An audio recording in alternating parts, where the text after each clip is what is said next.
Welcome, ladies and gents, to your Section 6.2 note guides, and this is all about law of sines and cosines, the law of sines and the law of cosines. If you see right here, the objectives, we're going to first make sure you can solve any non-right triangle. This is a big deal because SOHCAHTOA, Pythagorean theorem, all the right triangle trigonometry that you've learned so far is for right triangles. And you have yet to find lengths of sides and angles of non-right triangles. So law of sines and cosines, hugely powerful. And notice the second part of the objective is to set up and solve a triangle in an application, which is really how do we apply it, and we tend to think of those as story problems, and they definitely make it a little bit more challenging. So let's start with a triangle, a general triangle here, and you see it on the right. We have angle ABC. Again, notice those are big letters. The smaller letters C, A, and B are directly across, and that's really, again, important to note that they always have that relationship. Small letters are for side lengths, and big letters are for angle measures. And I keep saying that over and over, but it's one of those things I want to make sure that you remember. Okay, law of sines. It's already written here, which is lovely. Really, it's all about proportional reasoning. Law of sines, it's really a combination of any two ratios or fractions. And let's just say, for instance, we can set it up like this right here, where we take the sine of angle A and put it over side length A, which would then equal the sine of angle B over the side length B. And of course you can continue that with the sine of side length C over side length C. But so you can, any two ratios you can set equal to each other to make a proportion. So for instance, I can switch this around and say, hey, you know what, instead let's say this is the information I have, which I would need to have 3 of the 4 pieces of information in order to use it, and I'll demonstrate that down below. But really, law of sines is one of my favorites because it is just proportional reasoning using the sign. Now, with that said, the law of sines, though, does have a little of a caveat about sometimes you end up with ambiguous cases, and that is not talked about in, well, we talk a little bit about it, but ultimately you hit that idea very hard in pre-calculus. Okay, so by the way, you'll notice that there is this right here. This is another version of the law of sines. I don't use that, but it's obviously, if you look at the proportions, they are consistent, just like you learned in geometry. Proportional reasoning, you could change the way they look. Okay, so when do we use the law of sines? Well, first of all, if the triangle is not a right triangle. Let's just say that really clear, because if you have a right triangle, you do not use law of sines. Will it work? Yes, but you know what? It's a lot longer, and use your Pythagorean theorem and your right triangle ratios for sine, cosine, and tangent. Much smarter and faster to use. And it extends to bigger trigonometry later on.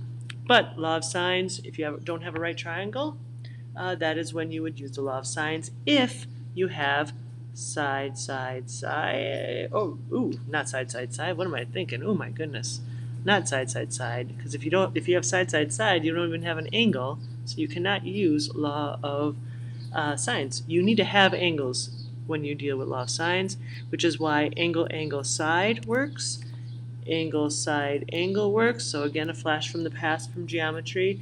And the notorious, which when we're dealing with triangle congruency in geometry, you can't have, which is the naughty word ass, but let's just, for the sake of doing it, just to not be naughty, we're going to call it side, angle. So side, angle, or angle, side, is able to be solved using the law of sines, and that is kind of the special one. That's the one that ends up sometimes causing us a little bit of grief with ambiguity. So before I talk about law of cosines, I'm going to just jump right down here because it makes more sense to me to actually demo law of sines before I introduce law of cosines. Here's your example. You're seating a triangular courtyard. One side of the courtyard is 42 feet long, and another side is 37 feet long. So I'm going to just first of all draw a triangle of the courtyard, and keep in mind, folks, this is just a picture, so you can really draw it as long as it's triangular. Obviously you can draw it however you want. Now I'm going to label ABC just for my own sanity, And then, of course, I'm going to say, I don't know, one side is 42 feet. I'll say this side is 42 feet. And the other side is 37 feet long. And it says the angle opposite of the 42-foot side is 39 degrees. Now, opposite is going to be this angle right here. It's angle C, and that's going to be 39 degrees. It says ultimately, though, what do we want to do? We want to find the length of the third side of the garden. So we are looking for side AC, if you want to use your geometry notation, or I'm just going to say I want to find side B. Okay, so let me show you how the law of sines works. The first thing you're going to have to realize is that you're not going to be able to just jump right to find the side length B.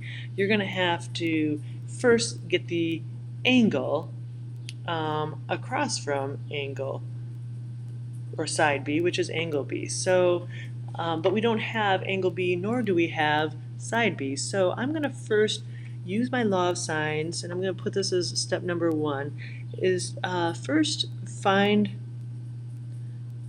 angle A. And I can find angle A because I have the length across from A.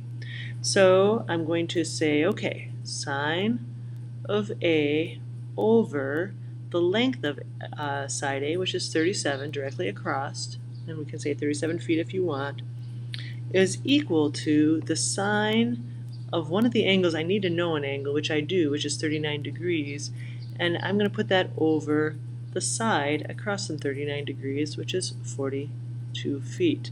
Now, before you start using your calculator, what you need to realize is that your calculator needs to be in the right mode. So if you had a teacher clear your calculator after final exams, you need to make sure that you are in degree mode. How do you do that? You hit mode and just make sure your calculator is in degrees. But what do we do to solve for angle A? Well, this is great. All you do is cross multiply. So I'm going to go sine of A times 42.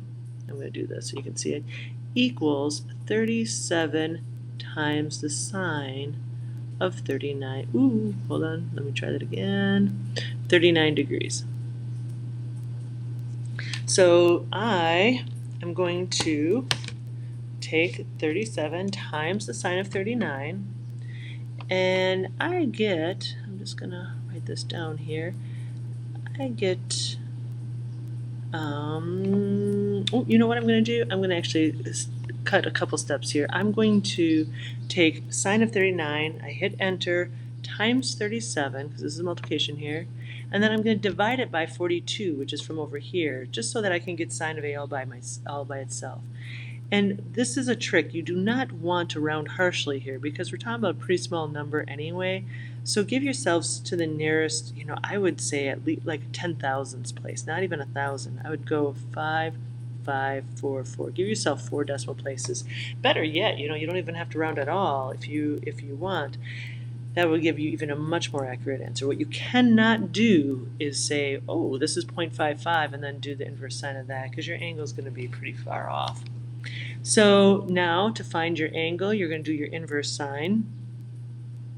So A equals inverse sine of 0.5544, and that'll give you your angle A, which is equal to 33.67 degrees. And it was good, that last note guide that we reviewed how to find angles, because you're going to be doing that quite a bit here. Okay, so we found angle A, which is great. Now, what's kind of cool is that you can find angle B pretty easily, because you can go 180, because that's how many angle or degrees are in a triangle, minus that 39 for that one angle, and then minus the 33.67 degrees. So that gives me an angle B value of 107.33 degrees. And if you're off a little bit from me because you rounded maybe not as harshly, now you can't round more harshly than me, but you definitely might have even a more accurate answer than me, because I am rounding to the nearest 10,000ths place. Okay, so now I have angle B. Why is angle B important? Well, I'm going to switch colors here and show you. Now that I know that this right here, notice my picture is definitely not drawn to any kind of scale. This here is 107.33 degrees. I now can use that, in addition to the other information, to use law of sines again. So now that I have that angle, that's the first thing again I found is angle A. Then I really did this one, right? I found angle B, that's the second step I did. But the third step is going to be doing law of sines again to find side B. So I'm finding B finally. So I'm going to go sine of 107.33 degrees over, and again that angle is directly opposite of my side B, which I want, equals, and here you have a couple choices, but I'm going to choose to use the information that has no rounding in it. That tends to give you the best or most accurate answer. So I'm going to use that sine of 39 degrees that I originally had been given and put that over 42. Notice that's similar to this ratio right here. Not similar, it is the same. Okay, so when you cross multiply and solve for B in this case, it really is taking 42 times the sine of 107.33 degrees, hit enter, then divide it by sine of 39. And when all is done and said, and actually, you know what, let me write that out because I want to make sure you see it. So sine of 39 degrees times B, so I'm cross multiplying, equals the sine of 107.33 degrees, times 42. My handwriting is horrible, sorry. So when you calculate this, so divide out, multiply, divide out, and you end up with the length of 63.71 feet. The power of the law of sines. So we were able to find a length of a non-right triangle given, in this case, angle side side. So angle side side, if you look at the pattern in those angles. Okay, so that's an example of the law of sines. Now I do want to say there's another example, and I'm going to put it on you to work through that one and check it in with me the next time we meet face to face. Now I'm going to take a step back and now explain to you how the law of cosines works. The law of cosines is simply this formula right here. And notice it looks very much like the Pythagorean theorem, and you know what? It has an awesome proof to it that involves the Pythagorean theorem. But notice this here, we have c squared is equal to a squared plus b squared, looks like the Pythagorean theorem, but there's the added minus 2 times the side A times the side B, notice they're lowercase, right there lowercase, times the cosine of angle C. Now here's the other thing, is any one of these works depending on what information you're given. The triangle, by the way, if the triangle is not, again, a right triangle, you can use the law of cosines. And the cases that work for the law of cosines is side, side, side. So notice less angles here. So up on the top, notice that of the three of them, 2 of the 3 have 2 angles given. Well, law of cosines is more about side length. So triangle cases side, side, side, and the other one is side, angle, side. That's also one that you would have to use the law of cosines. So here's what I typically do with these two. I first look to see if I can set up a law of sines because it's much easier and a lot less room for error. And if that doesn't work, then I use law of cosines. And then you know what? When I use the law of cosines once, I always have enough information then to step in with the law of sines to wrap up the problem. So law of cosines is kind of like the heavy. You know, you don't use it all the time. You only use it when you really, really need to. So let me kind of show you an example of how that all works. So here we're using the law of cosines. Solve the triangle ABC. So this is where we're finding all 3 sides and all 3 angles, or at least any piece of information that's missing. And I'm going to draw it first. And notice I'm not thinking too much about it. I'm going to just call this A, B, C. And I know angle A here is 28 degrees. I know this side length is 8 because it's across from the C. It's that one. And then B is going to be 13 right across from the angle B. So the side that's missing is side A. And of course we need to also find angle B, and we need to find angle C. So here we go. Now if you try setting up law of sines, you're going to find that you don't have a side opposite of an angle that you need, and that is what it comes down to. You need 3 of the 4 pieces of information for law of sines when you set up a ratio. So in this case we're going to use the law of cosines. So I want to find side A. So I'm going to go a squared, I'm going to start with that, a squared equals. Then it's going to be the other 2 sides squared, just like Pythagorean theorem, but in this case we really don't even know which one's the hypotenuse, so it doesn't really end up mattering. We just know that this is what we want to find, and everything else is on the other side. So 8 squared plus 13 squared minus the 2 times the 8 times the 13 times cosine of the angle directly across, and I'm going to even change colors just so you really see this. Notice I'm looking for angle A, and we need to know that angle directly across from angle A in order to use the law of cosines. And so I will say I used to really, try to give kids so many strategies to figure out which one to use and so on. And what ends up happening is the more experience you have, the better you get with knowing which one to use. And ultimately, if you don't have enough pieces of information to put the puzzle together, you can't use that one. You have to use the other one. Well, this is the one I like because you can really just put this whole thing right here, this whole thing in your calculator. But here's something to kind of keep in mind. When you take 8 squared, that's going to give you 64. And I'm just going to mention this because everyone does this wrong, and it's just what it is. And not so much with this style of problem, but we'll do another one in a little bit that you'll see exactly what I'm talking about. So this is 64, this is 169.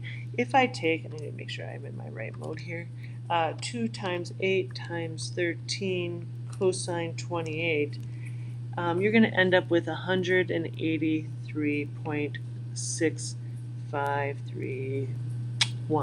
What I want to make sure you understand is this is one term, it's separated by the plus with that term, and now we have yet a third term, which is separated by the minus, of this right here. And so sometimes people really want to take just this piece and combine it with these 2 over here, and you don't want to do that. So it is a term, simplify the terms using order of operations, combine them. You end up with, let me see here, when you calculate this, you have a squared equals 49.3. You take the square root, you end up with what? A equals 7.02. Okay, so there's my side length, and really is a very plug and chuggy kind of thing. Now, here's what I'm going to say next. So you have this right here, you have the side 7.02. Now, this is something you really need to hear me say. This is where a lot of even pre-calc students do not hear me, and then they get it wrong. The law of sines, I'm going to kick in the law of sines right now because it's much more useful. You never, ever want to find the largest angle using the law of sines. The reason being is that you will end up always with an acute angle with law of sines, and if you have an actual obtuse angle that you're trying to find, it will not work out. It will not. Law of sines is incapable of giving you an obtuse angle. Law of cosines, not a problem. Law of sines, a problem. So when I'm looking at whether or not I want to find, I'm going to switch colors here really quick. Now I have to decide if I'm going to find angle B or angle C next. Now, I can use the law of sines because I have enough information. But notice that directly across from angle B is side length 13. That's a pretty big side length considering A is 7.02. The side length across from C is 8. I know because angle C is associated, because it's across from that side, 8, and angle A is across from 7.02, that those 2 side lengths are forcing those 2 angles opposite of it to be smaller, I should say. Of these 3 angles, without a doubt, the biggest angle is going to be angle B, right here, because it is across from the biggest side, almost like a hypotenuse, if you want to think of it that way. So, when you're doing this, and I'm going to actually keep it in red because it's that important, the next thing you want to do is find angle C, not angle B. And if you want to find angle B and see how it makes it wrong, go ahead. I'm just letting you know you do not want to find angle B. because what happens in this problem in particular, it's going to be an obtuse angle, and you can't get an obtuse angle with law of sines. Okay, so I'm going to find C. So here we go. I'm going to go sine of C, because that's what I'm going to find, and right across from C is length 8, equals sine of 28 degrees over, what's over there, 7.02. So you cross multiply and solve this, and this is where, I'm going to trust that you can do the steps and make sure you show them. And you end up with angle of C is equal to 32.3 degrees. And of course, you're cross multiplying and then you're doing your inverse sine to find that angle measure. Okay, so there's your angle C. Now to find your angle B, that's where once you have two angles, all you have to go do is 180 degrees minus angle C, which is 32.3 degrees, minus 28 degrees, and your angle B is equal to 119.7 degrees. Notice it's obtuse as I said, and you would not get an obtuse angle if you use the law of sines. So, with that initially. Okay, so there's the law of cosines, at least an example, and then kind of bringing in the law of sines. So you're finding your A value first, right here. Once you find your length of your A, then you can use the law of sines, but make sure that you note this. This is a big deal. Make sure you find the smaller side, or the smaller angle, I'm sorry. Now, how will you remember that? Well, here it is. There's a big old note right here.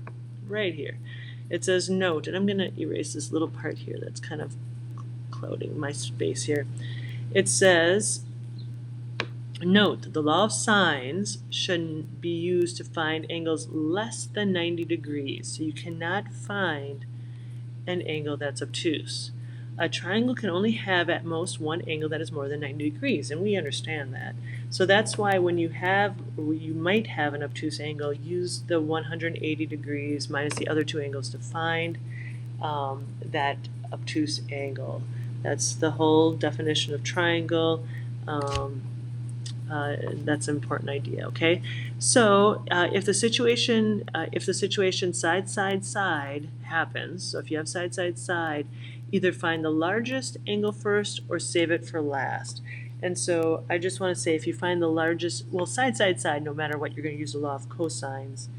And so that's why you can do this. But again, law of sines will not find obtuse angle.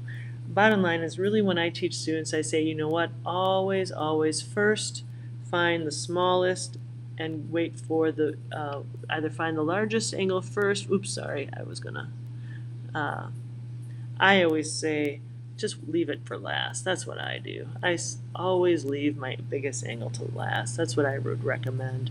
Then you don't have to remember things. It just kind of all works out then.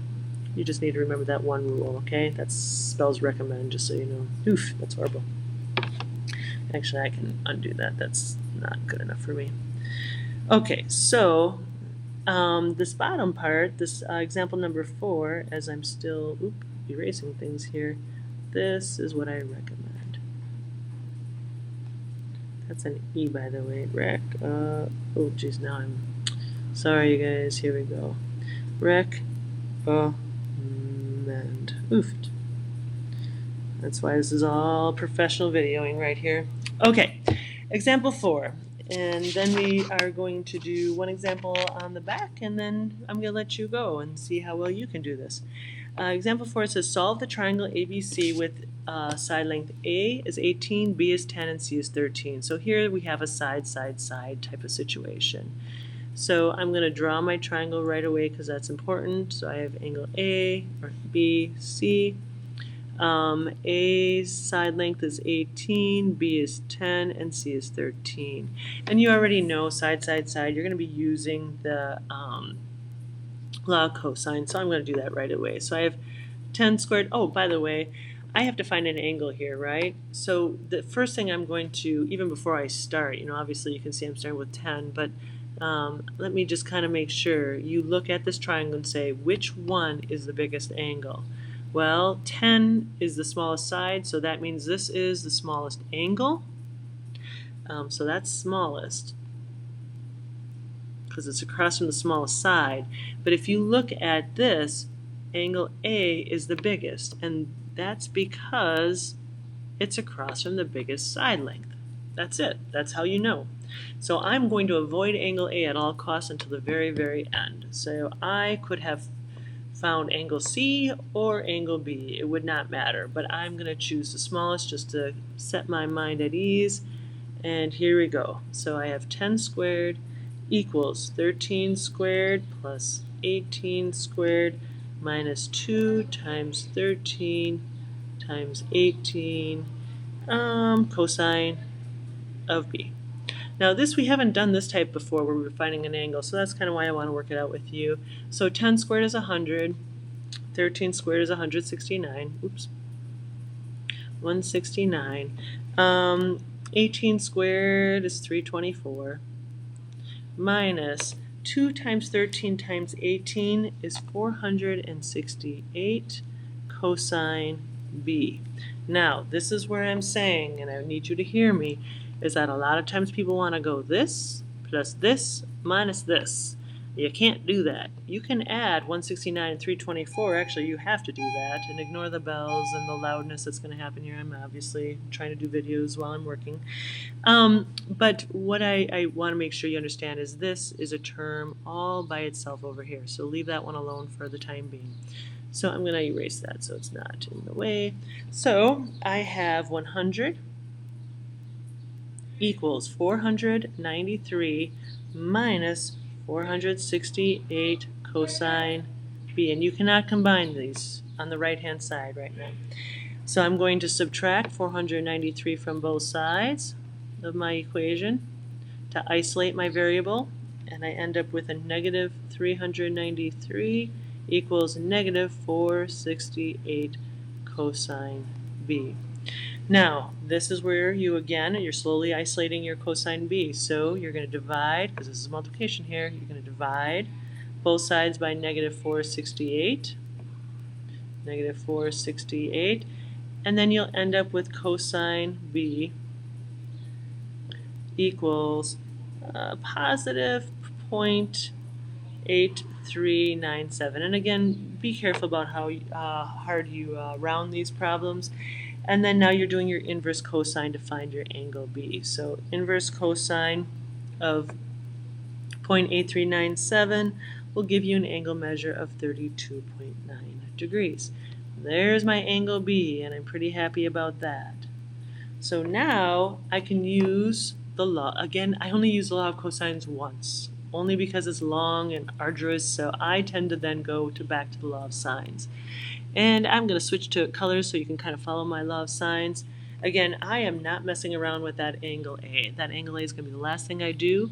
So now I'm going to focus on angle C. So I'm going to go sine of C over 13 is equal to the sine of 32.9 degrees. And if it helped you to put 32.9 over here so you can see it, then it's maybe a little easier to see that you're putting that over 10. Cross multiply, solve, doing your inverse sine, and you'll find that your angle C is equal to 44.9 degrees. Now we have our angle B, we have our angle C. Of course, they're both acute angles because you can only have one obtuse angle. And now let's find angle A, which of course is that biggest angle. So I'm going to go 180 minus my 108 degrees minus 44.9 degrees minus 32.9 degrees equals 102.2 degrees. Ignore the loudspeaker. So there's my angle A, which of course just so happens to be an obtuse angle. So that is solved, that triangle. So we had side, side, side, and now we have all three angles solved. So we have angle B right there, oops, we have angle C over here, and we have angle A down below. Okay, so this video is a little bit on the longer side. I was thinking about cutting it in half, but I didn't want to do a part A and part B because it didn't flow very well. So I am going to plow on, and again, this here, example 5, is going to be your responsibility to show me and it's pretty straightforward. Just make sure your looks better. I think, yeah, your picture looks better than mine here. Notice over here, kind of like what we were talking about before, here's our angle of elevation where you're looking at the horizon then looking up. That's angle of elevation. If you're on this house up here and you're looking at the horizon and then looking down, that's an angle of depression that you've just created. So this we constantly reference, so please make sure that you look at that and really kind of think about it and kind of get into that memory of yours. Example 6, here we go. It says a hot air balloon is floating between the high school and the airport, which are 5.5 miles apart. So I'm going to just draw a little picture here. Here's my high school, and here's the airport, and I'm really not a very good drawer. Actually, I'm not even going to draw that good. Here, I'm going to just say this is the high school. Usually I draw a better picture, but you know what? I don't think I have the space. And then right here, this is the airport. And there's a balloon up here somewhere, and I'm not too worried about where it's at. I just know it's between the two because of what it said. But I do know the school and the airport are 5.6 miles apart. So I need to write that. I find that sometimes it's the pictures that make it the hardest, and that's really the trick here, is making sure you can draw these pictures. Okay, it says the angle of elevation from the high school is 25 degrees, and the angle of elevation from the airport is 16 degrees. So if you're at the high school horizon, then all of a sudden looking up at the balloon, we have a 25-degree angle. That's what it's saying. And then if you're at the airport looking up at the balloon, you have, I lost it, 16 degrees. And at this point it says approximate the height of the balloon from the ground. That's really kind of interesting because that in itself, finding the height, I'm going to draw it in here, is not part, because you've just created a right triangle, is not part of law of sines and cosines. Now if you try to use SOHCAHTOA at this point, you don't have enough information. You don't have an individual side length. So we're going to use the law of sines to at least find one of our side lengths. And the first thing that I would, you could do a couple different things here, but I'm going to use the 25 degrees. So I'm going to go sine of 25 degrees. And again, there's more than one way of doing this. Sine of 25 degrees, and I'm going to say this is L right here, the L length. So sine of 25 degrees over L, length L, equals sine of, here's the thing, we can't use 16 degrees because we don't have the length over here. The only length we have is this one right here. So we need to know this angle, big angle, across from it. Well, if we have two angles already, we can just subtract those from 180. So I'm going to do that super fast. And what you'll find is that's going to give you 139 degrees. That's this right here. So I know sine of 139 degrees over 5.6 miles. When I cross multiply this, solve for L, my length, and you make sure you do this so that you know your steps in your calculator, gives you 3.61 miles. So that's really good and helpful, but now we need to still find that height. And this is where, yeah, you could, I suppose, use the law of sines or cosines, but I always go back to my right triangle trigonometry, because now I know this length, which is 3.61. I can say, okay, this side is opposite of my angle 16 degrees.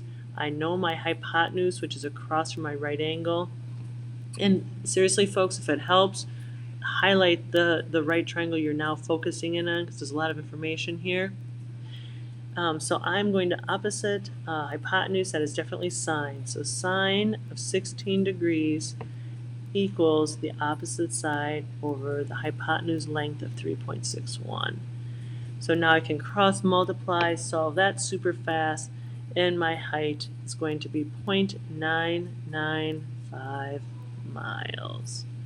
Hey, that's how far up that airplane is, or excuse me, the balloon is from the ground. So the specific height, not the slant height, the height. Okay, so here, example number 7, this is another problem that you're going to do, but I will do this. I'm going to help you draw this picture because I got to tell you, if you're not careful with this one, you're going to draw it wrong. Because it says an airport control tower and an observational post are 2 miles apart. So I'm going to just do that to start with.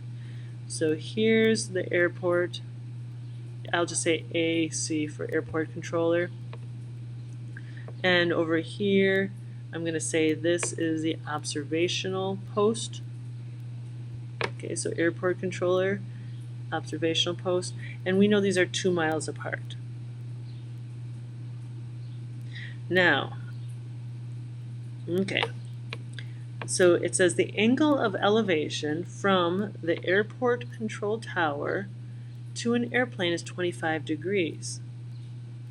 The angle of elevation from the observational post of the same, the angle of elevation from the observation post to the same airplane is 40 degrees.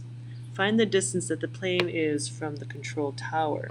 Now, here's the interesting thing.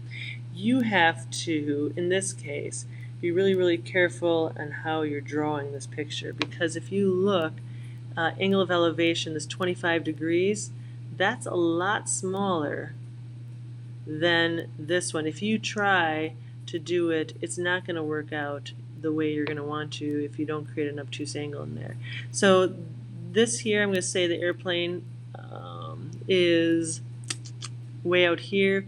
This right in here is that 25 degrees, right in there. And here's the tricky part, is that we're going to have that same, I'm going to extend this a little bit. Here's the airplane right here. This is the airplane.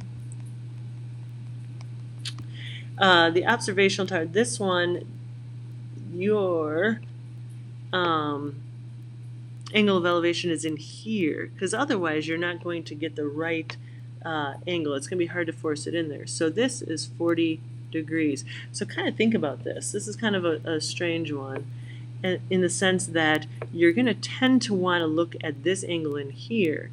But with the idea of angle of elevation, this is an angle of elevation because here's the horizon looking up at the airplane. This is technically an angle of elevation because here's the horizon looking up at the airplane. So the airplane is further past the airport control center versus the airport control, observational post. So this is kind of an interesting problem. Now, once you have that, it's pretty straightforward because now you can just find this angle right in here by going 180 minus 40 degrees and then doing your law of sines. And so it's a one-step problem once you have that. But the plane is right here. Otherwise, try it the other way and see what happens. So this is, again, one of those situations where I feel like I'm showing you how to do it instead of letting you experience it, but I don't want you to be frustrated at home as well. So, okay, those problems we will check when I see you face-to-face. But otherwise, that is, in a summary, a nutshell, how to do all the different aspects of law of sines and cosine. Thanks for tuning in.